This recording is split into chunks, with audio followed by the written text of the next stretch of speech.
तर जो है घरों घरों पे जा रहे हैं जी।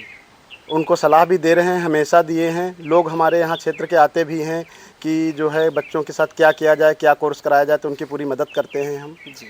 और हायर एजुकेशन के लिए जितना हो सकेगा, जो सिलेक्ट होंगे बच्चे उनके लिए जो है आर्थिक सहयोग करेंगे हम। जी। नशा जो है कैंसर से बड़ी घातक बीमारी है, जिसमें बहुत युवा जो है जा रहे हैं। जिस परिवार का कोई सदस्य चला जाता है तो उसका परिवार की आर्थिक स्थिति और उसकी वो तबाह हो जा रहा है। धन उगाही की जा रही है और लोगों को परेशान किया जा रहा है, फर्जी मुकदमे हो रहे हैं, उस पर विशेष ध्यान रहेगा। और बाकी क्षेत्र के विकास के लिए, शिक्षा के लिए, क्योंकि अशिक्षा के ही कारण लोग जो है दलाली का शिकार हो रहे हैं। सबसे बड़ा विकास कराने का स्रोत जिला पंचायत होता है। सबसे ज़्यादा बजट जिला पंचायत में आता है। जी।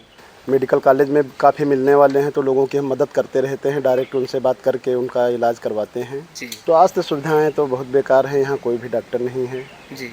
ठीक ठाक डॉक्टर नहीं है। बाकी हमारे क्षेत्र के जो लोग डॉक्टर हैं, प्रैक्टिशनर हैं, वही मेहनत करके लोगों की मदद कर रहे हैं। बाकी तो दिक्कतें आ रही हैं।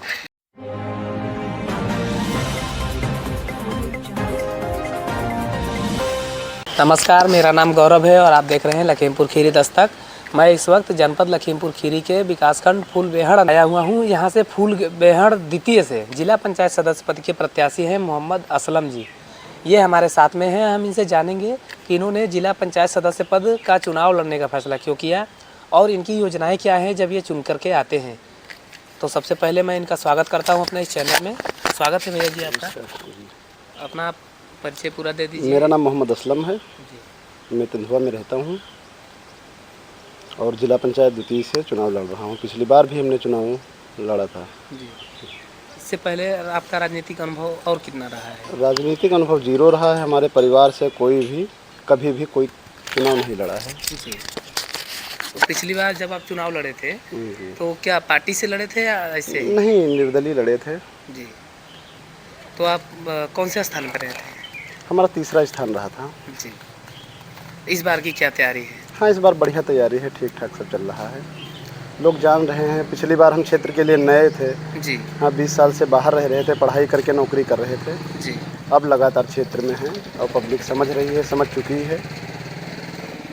आपको फूलबेहड़ द्वितीय में सबसे ज़्यादा दिक्कत क्या दिख रहा है इस समय, सबसे बड़ी परेशानी? अब तो कोई दिक्कत नहीं दिख रही है। पहले दिक्कत यही थी, लोग हमको पहचानते नहीं थे, हम लोगों को नहीं पहचानते थे। जी। अब ये समस्या ख़त्म हो गई है, लोग पहचान रहे हैं, हम भी लोगों को पहचान रहे हैं। जी। और सभी पब्लिक काम भी देख रही है, हमारा तरीका क्या है काम करने का। जी। आपके सबसे बड़े वादे क्या हैं या मुद्दे क्या हैं जो आप चुन कर के आएंगे तो वो पूरा करवाएंगे? पहला मुद्दा हमारा रहेगा जो आम पब्लिक, गरीब पब्लिक से जो है धन उगाही की जा रही है और लोगों को परेशान किया जा रहा है, फर्जी मुकदमे हो रहे हैं, उस पर विशेष ध्यान रहेगा। और बाकी क्षेत्र के विकास के लिए, शिक्षा के लिए, क्योंकि अशिक्षा के ही कारण लोग जो है दलाली का शिकार हो रहे हैं, जिस पर विशेष ध्यान देना है। स्वास्थ्य सुविधाएं कैसी हैं आपके क्षेत्र में? स्वास्थ्य सुविधाएं तो बहुत बेकार हैं, यहाँ कोई भी डॉक्टर नहीं है, जी। ठीक ठाक डॉक्टर नहीं है।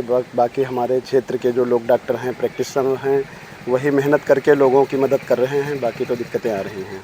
जी। स्वास्थ्य सेवाओं को और बेहतर करने के लिए क्या आपके पास कोई विशेष योजना?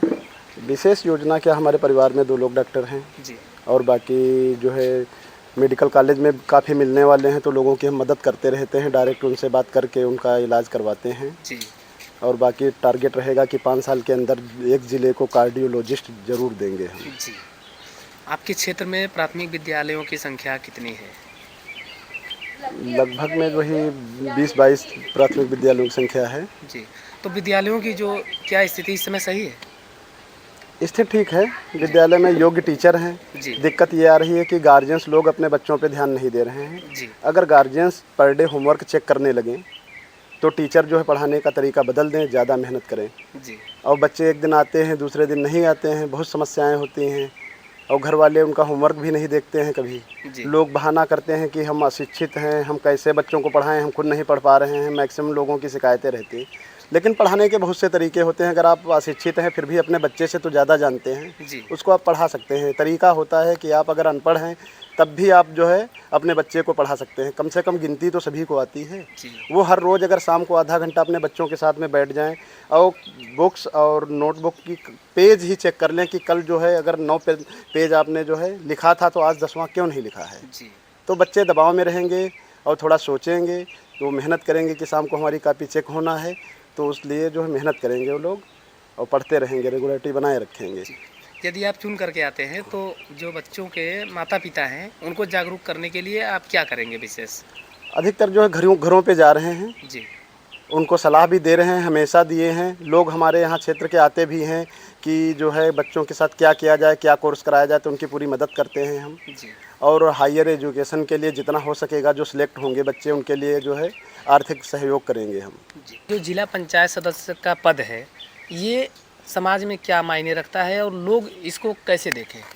ये बहुत बड़ा पद होता है, लोग इसको हल्के में लें या जो भी माने, बात अलग। ये एक ज़िले की मैनेजिंग बॉडी का सदस्य होता है। जी इसके जो है सचिव डीएम होते हैं, आईएएस जो होता है। जी तो आप समझ सकते हैं कितना बड़ा पद है। जी अगर सही तरीके से इसको इस्तेमाल किया जाए तो कुछ भी किया जा सकता है। जी। बहुत जगह ये कहा जाता है प्रत्याशियों का कि इसमें तो कुछ आता नहीं है, हम इसमें क्या करवा सकते हैं। तो आप इसको कैसे, इससे कैसे बचेंगे और लोगों में अपना जो विचार है वो किस प्रकार से रखेंगे? एक अच्छा पद है और यहाँ से भी बहुत कुछ करवाया जा सकता है। सबसे बड़ा विकास कराने का स्रोत जिला पंचायत होता है। सबसे ज़्यादा बजट जिला पंचायत में आता है। जी बस आप सही रास्ते पे उसको फॉलो करके अपना प्रस्ताव पास कराइए। जी सांसद और विधायक निधि से ज़्यादा पैसा जिला पंचायत निधि में आता है। बस आप सही रास्ते पे हैं, सही तरीके से अगर प्रयास कर रहे हैं तो उससे ज़्यादा प्रयास विकास करा सकते हैं आप। जी अगर आपको जानकारी ही नहीं है तो नहीं करा सकते हैं। जी आप अपने क्षेत्र की समस्याएं डीएम साहब को अवगत कराएं और लगातार फॉलो लें, तो कोई भी समस्या ऐसी नहीं होती है क्षेत्र में जो ना जो है हल की जा सके। जी। यदि आप चुन करके आते हैं तो ग्राम पंचायतों में पारदर्शिता सुनिश्चित किस प्रकार से आप करेंगे? पारदर्शिता तो हम जो है बचपन से जब से होश संभाले हैं, लोगों के नॉलेज में है जी और हमारे परिवार के बारे में जो है लोग जानते हैं, तो ऐसी कोई दिक्कत नहीं, पारदर्शिता रहेगी। जी और दलाली बिल्कुल बंद कराने का प्रयास करेंगे। सबसे बड़ा शोषण जो है आम पब्लिक का दलाली और जो है हॉस्पिटल की समस्या रहती है। जी। ग्रामीण क्षेत्रों में ये देखा जाता है कि युवा जो हैं नशे की तरफ बढ़ रहे हैं, आप इससे किस प्रकार से बचेंगे और युवाओं को शिक्षा की तरफ किस तरह से आप प्रोत्साहन करेंगे? नशा जो है एक कैंसर से बड़ी घातक बीमारी है, जिसमें बहुत युवा जो है जा रहे हैं। जिस परिवार का कोई सदस्य चला जाता है तो उसका परिवार की आर्थिक स्थिति और उसकी वो तबाह हो जा रहा है। जी हाँ, इस पे नशे पे रोकथाम और जो गलत तरीके से इस्तेमाल कर रहे हैं, वाइन गलत पी रहे हैं, इस पे रोक लगाने का प्रयास किया जाएगा। जी। इसके लिए एक्साइज डिपार्टमेंट से पूरी मदद ली जाएगी। और परीक्षाओं की तैयारी कर रहे युवाओं के लिए आपके पास विशेष क्या योजना रहेगी यदि आप चुन करके आते हैं? मेन टारगेट, हम भी बहुत गरीब घर से रहे हैं, जी कोई पढ़ा लिखा नहीं था। हमारे जो है वालिद साहब भी पढ़े लिखे नहीं हैं, लेकिन हमने पढ़ाई के दम पे आज हम यहाँ पहुँचे हैं।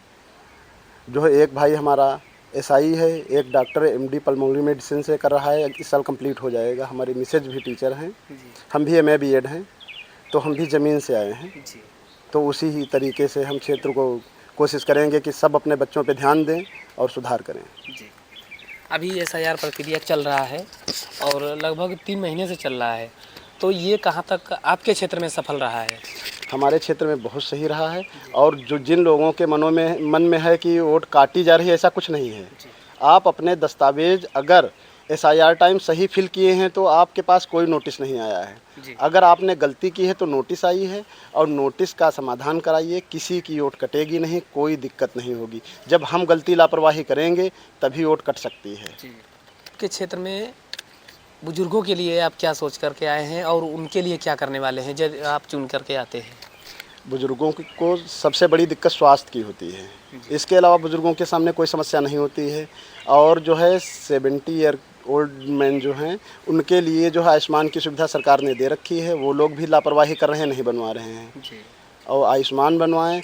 अपना व्यस्त खान पान, सिर्फ खान पान से ही सभी समस्याएं ख़त्म होती हैं। थोड़ा टाइमली अपना खाना खाएं, फिट रहें, कोई दिक्कत नहीं होगी। जी। महिलाओं की सुरक्षा और उनकी आत्मनिर्भरता के लिए आप क्या विशेष करने वाले हैं? आपके पास क्या योजना रहेगी? जो लघु उद्योग चल रहे हैं, छोटे छोटे घरों पे काम हो रहे हैं, जैसे हमारा ये समूह चल रहे हैं, अगर समूह को सही तरीके से किया जाए तो उसमें बहुत अच्छा काम है और सुकून से उनका घर परिवार चल सकता है। और घरों पे छोटे काम जैसे सिलाई बुनाई आते हैं, बहुत से काम हैं, अगर किया जाए, इस पर ध्यान दिया जाए तो क्षेत्र में दिक्कतें नहीं होंगी, क्योंकि शहर से या शहर के पड़ोसी गांव में जो ये दिक्कतें नहीं रहती हैं, उनको घर के अंदर बैठ के काम करने के बहुत से काम मिल जाते हैं, जिससे उनका परिवार चल जाता है और उनके जो हस्बैंड्स हैं वो जो कमाते हैं, जिससे उनकी कुछ अर्निंग सेव होती है। ग्राम पंचायतों में महिलाओं की भागीदारी बहुत ही कम रहती है, उसमें आप बढ़ोतरी के लिए क्या विशेष करेंगे?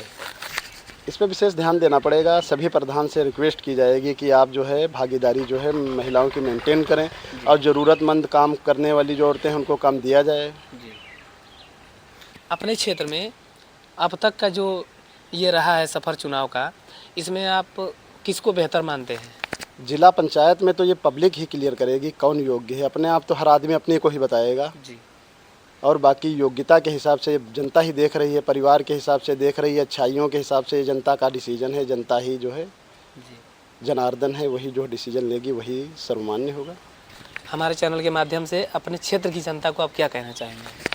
यही चाहेंगे कभी भी कोई भी चुनाव हो तो आप कैंडिडेट को ज़रूर देखें, जांचें परखें, क्योंकि कैंडिडेट ही आपके साथ में रहेगा। क्षेत्र में आपके सुख दुख में हमेशा साथ में कौन कैंडिडेट खड़ा रह सकता है, कौन अच्छा कैंडिडेट है, कौन ईमानदार कैंडिडेट है, कौन योग्य कैंडिडेट है। चलिए, बहुत बहुत धन्यवाद, आपने अपना समय दिया हमें। Thank you. ये थे फूलबेहड़ द्वितीय से जिला पंचायत सदस्य पद के उम्मीदवार मोहम्मद असलम जी।